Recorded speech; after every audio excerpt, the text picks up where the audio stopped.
Influenciador que expôs a XP sofre censura marcada e também prévia. Bem-vindo à Era do Terror, versão Robespierre 2.0.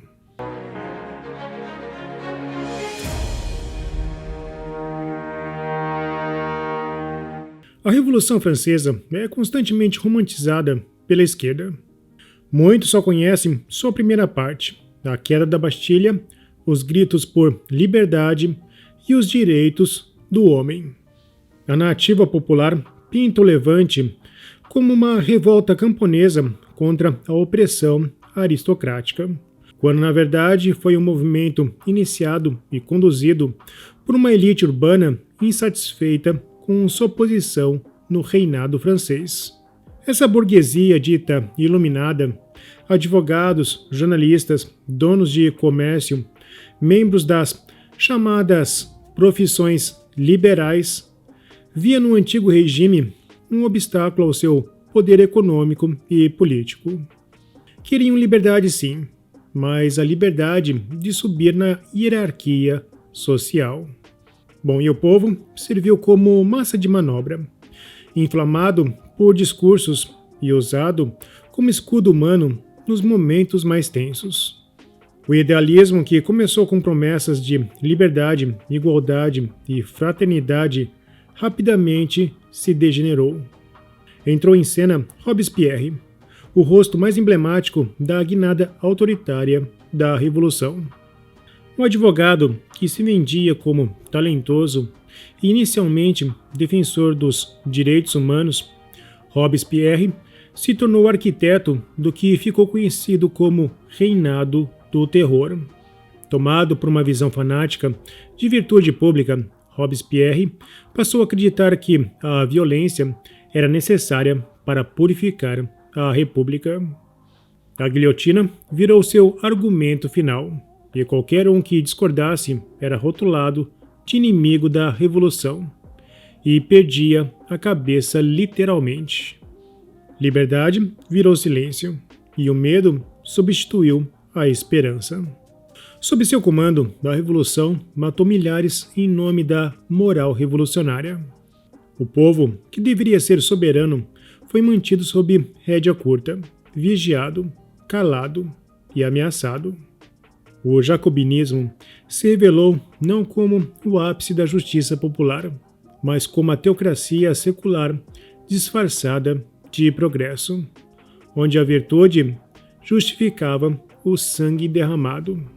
Essa é a parte que alguns professores no Brasil costumam omitir, quando os libertadores se tornaram carrascos. À medida que o antigo regime ruía, o novo poder mostrava sua verdadeira face. Aos poucos, o discurso inflamado deu lugar ao Tribunal Revolucionário, e a guilhotina, antes símbolo de justiça, tornou-se um instrumento de paranoia. Robespierre, que pregava a virtude, vira um tirano obcecado pelo controle moral, mergulhado em um reinado de terror onde a suspeita era suficiente para a execução. O povo, antes exaltado como soberano, passou a viver com medo. A revolução, que nasceu com a promessa de emancipação, terminou com pilhas de cadáveres.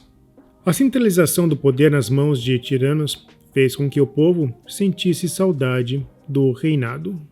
No fim, o próprio Robespierre caiu vítima do terror que criou. Foi executado pelos seus pares que temiam que fossem os próximos. Ao subverter o povo, a revolução, que começou para derrubar reis, terminou entregando o poder nas mãos de um imperador, Napoleão Bonaparte, encerrando um ciclo com uma irônica volta ao autoritarismo. Apesar da história não ser cíclica, o comportamento humano é bem previsível. No século XX, vimos esse modelo se desenrolar de forma clara em diversos países.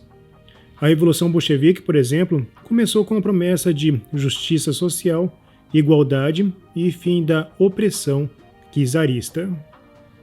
Mas rapidamente, o que era para ser um governo do povo se transformou em um regime autoritário, marcado por purgas, censura e um estado policial.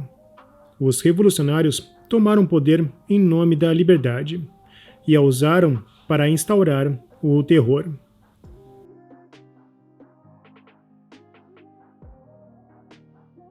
Bom, esses revolucionários resolviam tudo na ponta do fuzil.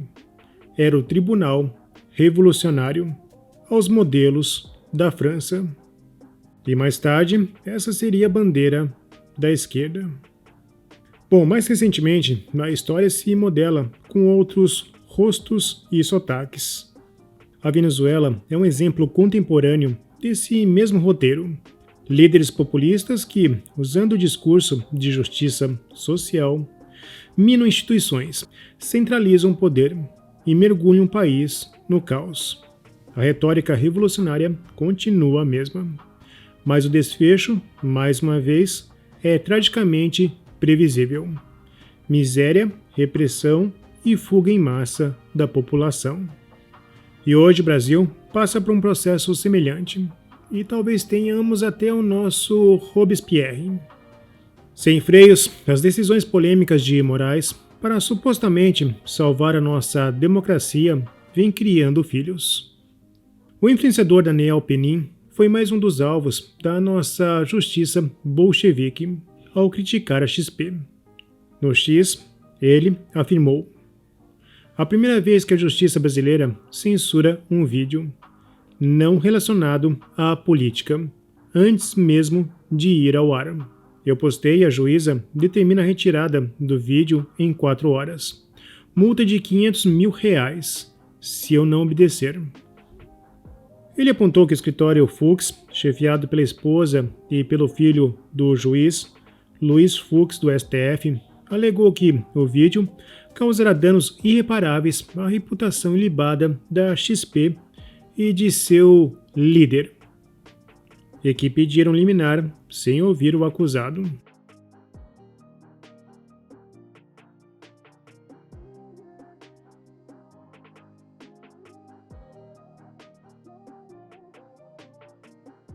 Eles alegam perigo na demora porque o vídeo revelaria fatos sensacionalistas. Porém, o influenciador afirmou que ainda ninguém fora da equipe tinha visto o documentário completo.